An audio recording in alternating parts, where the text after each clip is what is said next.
a strange guest from Starland. The small town of Eastbrook was abuzz with activity. Kids played in the parks, vendors shouted their wares, and people went about their daily routines. Life was as ordinary as it could be. But that evening, as the twilight sky painted the horizon with shades of orange and pink, everything changed.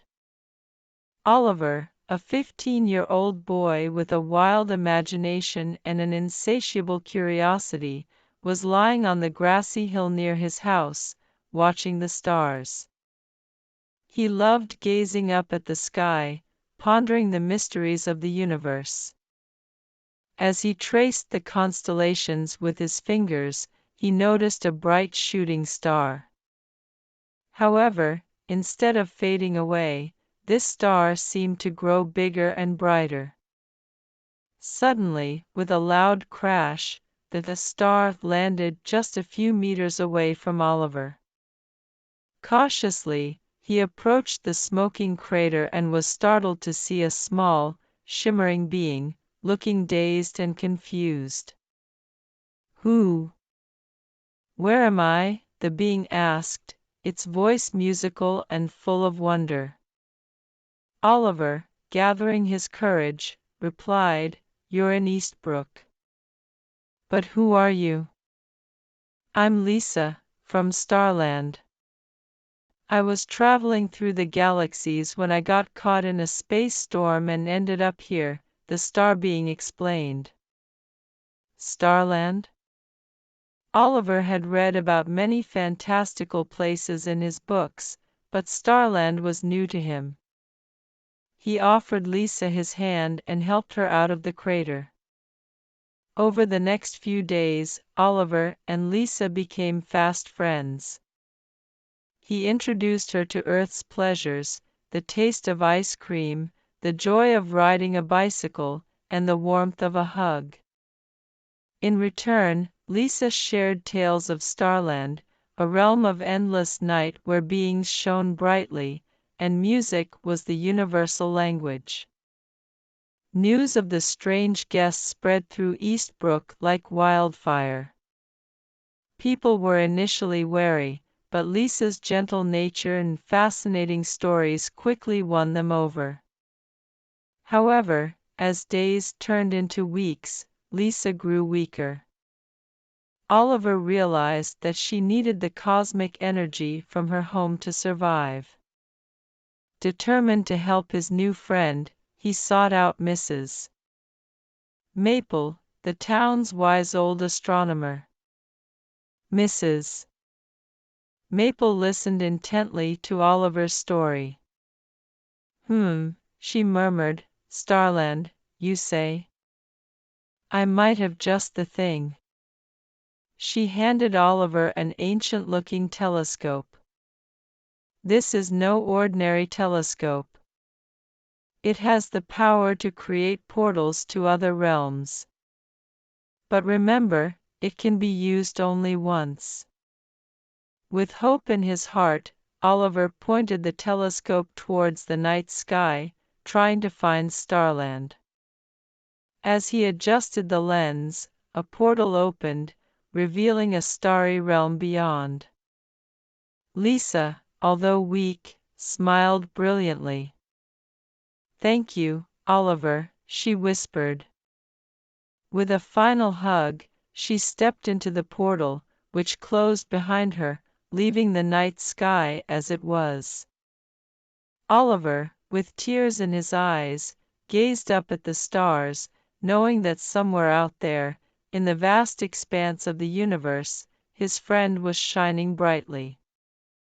The next night, as he lay on the same grassy hill, a new constellation appeared in the sky, a pattern that looked remarkably like Lisa.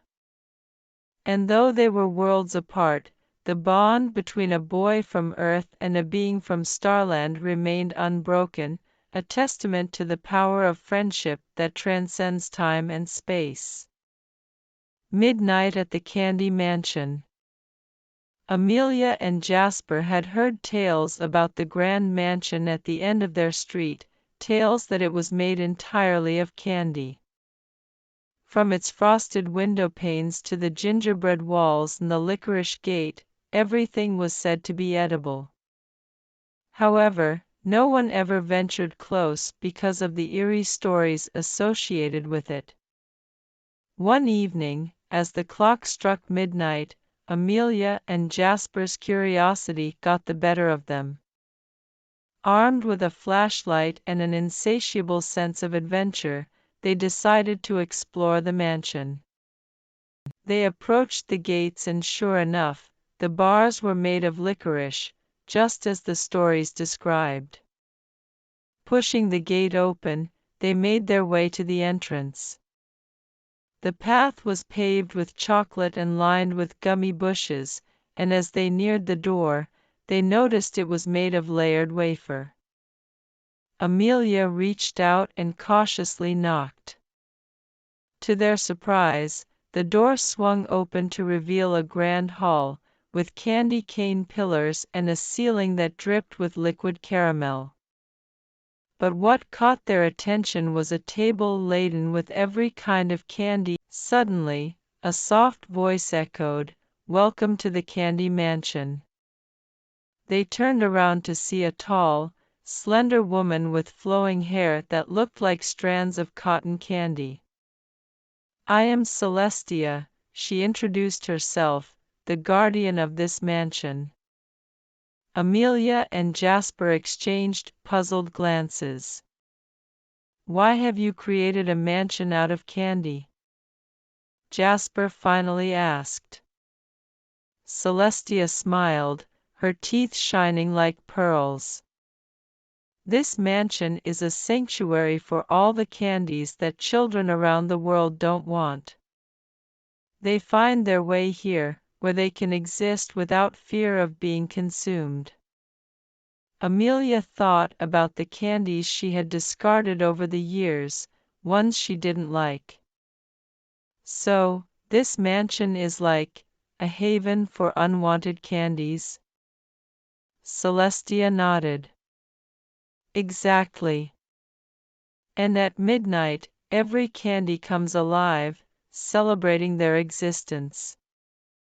As if on cue, candies of every shape and size started moving. Gummy bears danced in groups, while chocolate truffles waltzed around. It was a mesmerizing sight, one that Amelia and Jasper would remember for a lifetime. "But remember," Celestia's voice turned serious, "while you are welcome to visit, you must never eat anything from this mansion. For if you do, you'll become a part of it." The warning echoed in their ears. Amelia and Jasper assured Celestia they wouldn't dare eat anything and continued exploring, their sense of wonder growing with every room they entered. Hours seemed to pass, and as dawn approached, they realized they should head home. Thanking Celestia for the unique experience, they made their way out. However, as they walked past the table filled with candies, Jasper, unable to resist, quickly grabbed a tiny mint. No sooner had he swallowed it than he started to change. His legs turned into candy sticks, and his arms into jelly strands. Panicking, Amelia turned to Celestia, who sadly shook her head. He didn't heed the warning. Amelia's heart raced. "Is there any way to reverse this?" Celestia thought for a moment, then whispered, "The only way is to replace what he took. If you can find an identical mint and place it on the table before the next midnight, he'll be free." Amelia raced against time, searching every store and candy shop in town. Finally, she found a mint identical to the one Jasper had eaten. Rushing back to the mansion, she placed it on the table just as the clock struck midnight. There was a blinding flash, and when it subsided, Jasper stood there, back to his normal self. Both shaken by the night's events, they left the mansion, vowing never to let their curiosity get the better of them again. However, the tale of their midnight adventure at the Candy Mansion became legendary, serving as a reminder of the magic and mysteries that existed just around the corner.